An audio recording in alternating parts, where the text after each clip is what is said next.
E voltamos com o segundo bloco do Super News Entrevista de hoje, recebendo aqui no estúdio o delegado regional do Cresce, Dr. Edilson de Paula Brandão. E a gente estava conversando agora no primeiro bloco sobre a bolha financeira ocorrida nos Estados Unidos.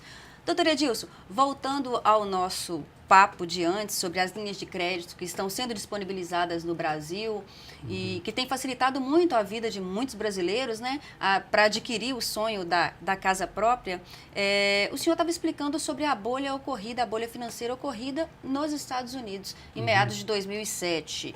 Eu gostaria de saber se no Brasil, devido a tanta linha de crédito sendo disponibilizada no mercado, a gente corre o risco de também ter essa crise no setor imobiliário. Ok, né? Como eu sugeri anteriormente, entendo que não, porque as linhas de crédito estão direcionadas a entregar casa própria para o mutuário, ou que eles não gostam de chamar de mutuário mais, né? Agora, do contratante do financiamento, e não para qualquer especulador. Então, o indivíduo que busca especular, o crédito imobiliário não é confortável para ele, tá? Não é confortável, não viabiliza, até porque não pode multiplicar as compras. Se ele for multiplicar financiamentos, ele tem a alta taxa e passa a não ser interessante. E ele tem que provar receita bastante para aquilo. E os especuladores, normalmente, especulam com dinheiro, né? E essa não é a grande massa de recursos do nosso mercado. A grande massa é, graças a Deus, né, a visão dos nossos dirigentes, que estão pegando o recurso que já pertencia a isso, que deveriam estar usando para a saúde também, eu acho, mas não é o assunto, estão focando realmente a dar vida a muitos cidadãos que não tinha vida digna, né? Tinha quase vida nenhuma.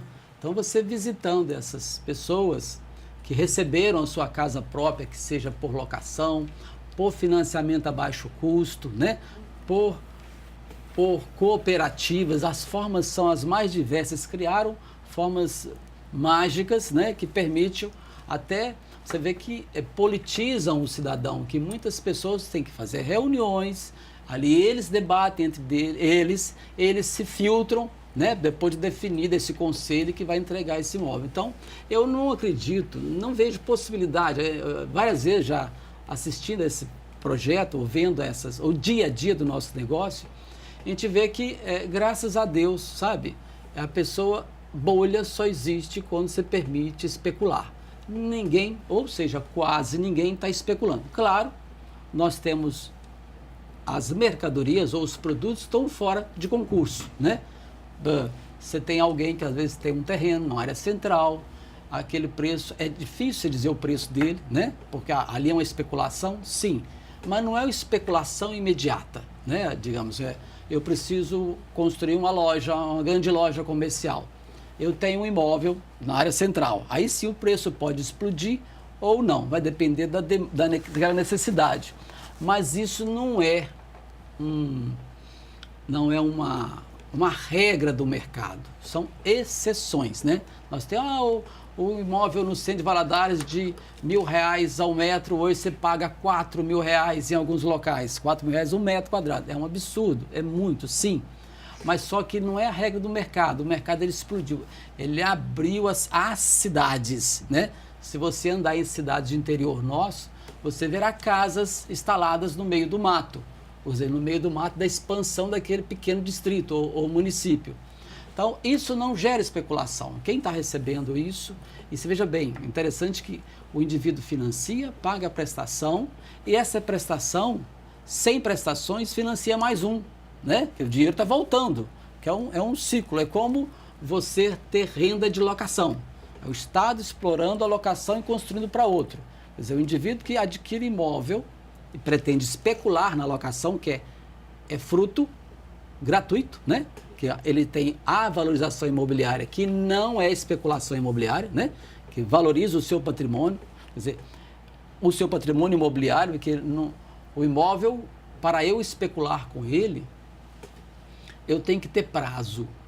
Eu não posso comprar o imóvel e vou vendê-lo amanhã. Não, eu posso levar 6 meses, 5, 6, 1 ano, 2 anos. Então, por isso, essa coisa imóvel porque para, e um investimento imobilizado, que ele sai do seu capital de giro e entra nessa coisa imobilizada. Mas se eu tiver necessidade de voltar para o mercado com esse patrimônio rápido, aí sim, você explode uma bolha.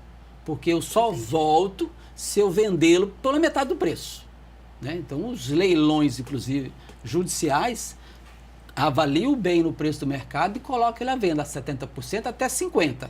Se quer que ele saia, senão ele não sai. Aí a pessoa, eu explodi uma bolha. Não, eu comprei com dinheiro que era meu giro, que não era minha imobilização imobiliária. Se for imobilização, você joga ali e esquece. Bota à venda um dia, alguém, por uma necessidade especial, poderá querer comprar aquela coisa sua. Então, enquanto o Brasil mantiver travado os investimentos imobiliários, focando o atendimento social, não vejo possibilidade de criação de bolha. Se você começar a voltar, ver um pequeno mercado central de algumas metrópoles, ali sim você tem preços tão caros que vale a pena demolir um prédio para fazer outro, né? Então, eu não vejo, alguns falam isso, acho que porque gostam de criar terror, mas não expecto possibilidade nenhuma de bolha no Brasil, até porque o nosso, já disse antes, a participação nossa no PIB é muito pequena. Perfeito, doutor Edilson. Hoje pela manhã eu abri o site do Globo.com e lá estava uma matéria gigantesca falando sobre milícias no Rio de Janeiro que estão invadindo casas de pessoas já contempladas com Minha Casa Minha Vida, tomando esses imóveis. E então eu imagino que quando se tem um imóvel, se tem toda uma documentação, quando se é contemplado, se tem toda uma documentação que regimenta isso.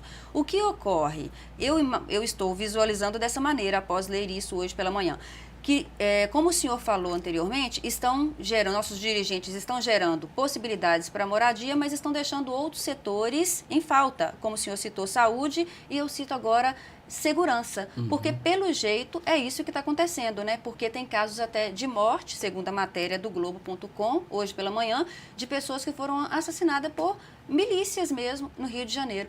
Queria que o senhor falasse um pouco sobre isso e o que o senhor acha disso tudo. Isso, na verdade, é um avanço daquelas revoltas que estão ocorrendo nas metrópoles, né?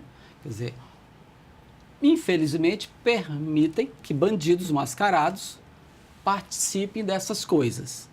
É muito comum terceiros, não efetivamente os necessitados, porque quem tem necessidade, se buscar o agente financeiro, certamente ele não terá um imóvel no centro, mas aonde é um bairro novo, ele terá onde morar.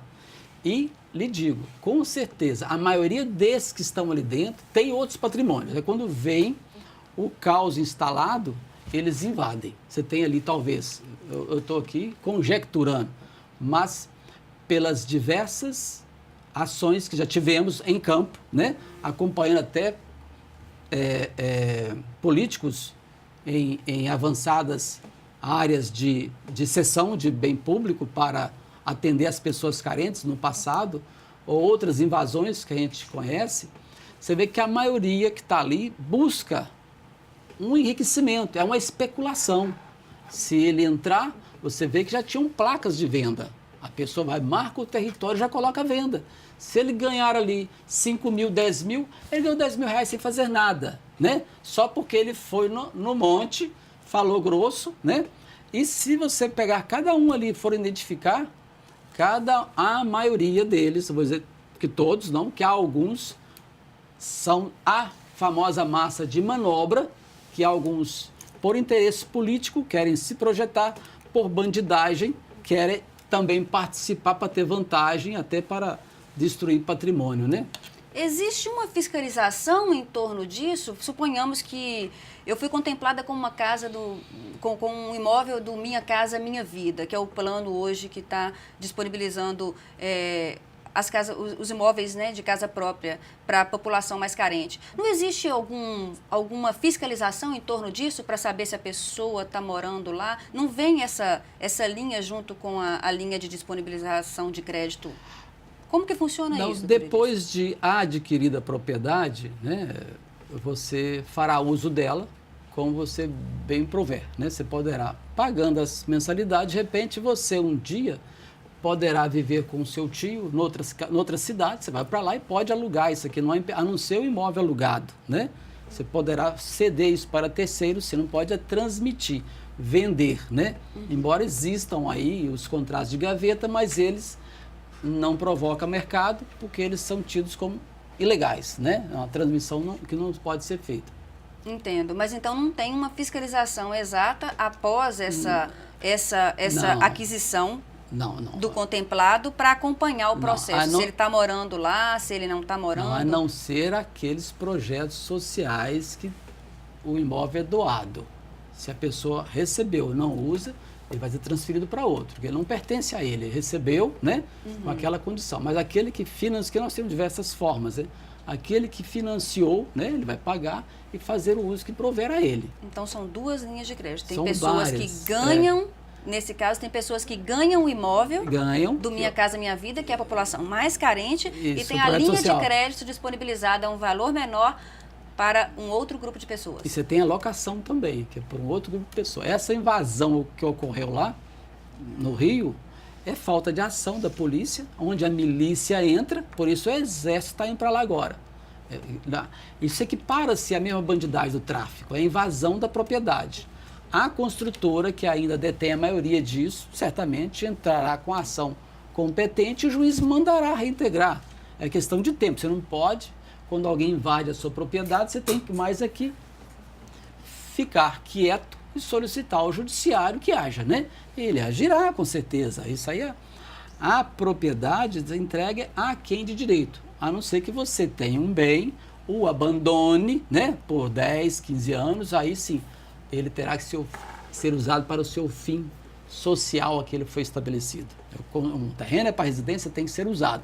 Você não pode no Brasil mais ficar especulando produtos. Você o compra e o deixa abandonado, tenha certeza. Ou o município, ou o Estado, ou um cidadão qualquer poderá se valer dele, mas que não é o caso lá.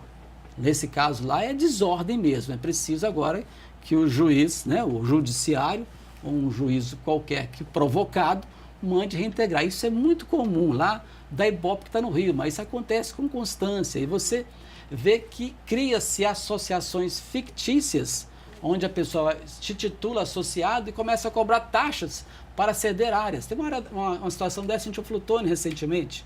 Quer dizer, o indivíduo entrou num terreno, se titulou presidente de uma associação que não existe, né? E começou lá como presidente a vender a R$10 mil para a 5 para um terreno que não era dele. Quer dizer, agora está hoje em Belo Horizonte, na vara agrária, para a decisão de reintegração, que esperamos que o juiz dê. Aí, o que acontece? Aqueles que compraram, que edificaram, terão trator passado sobre as suas propriedades. É uma coisa dramática, né? Mas tem consciência, muitos deles falam, eu estou aqui, quem sabe eu posso ter uma vantagenzinha. A ideia é essa. Quem sabe dá certo, não tem problema. Eles constroem a baixo custo, com a colaboração da sociedade, mas é catastrófico quando isso passa, o judiciário é muito lento, passa 5 anos, 6, aí vem a máquina destruindo tudo. Eu estou aqui e tal. Aí realmente você terá ali dentro pessoas que estão ali, né, porque necessitam. Porque aqueles que se valeram da avalanche de invasão e cederam aí, já foram embora, já gastaram esse dinheiro. É complicado, né? Mas no Rio é isso aí, você pode ter certeza, não é outra coisa não. Doutor Edilson, muito obrigada por nos esclarecer essas questões. Por hoje é isso e as portas estão abertas. Sempre que o senhor desejar, pode vir aqui bater um papinho com a gente e nosso convite já está estendido. Sim, Keina. Obrigado, Keina. Desejo a todos aí uma boa semana e um bom trabalho. Estamos à disposição de você. Muito obrigada. E esse foi mais um Super News Entrevista. Hoje conversando com o delegado regional do Cresce, doutor Edilson de Paula Brandão. Até o próximo programa.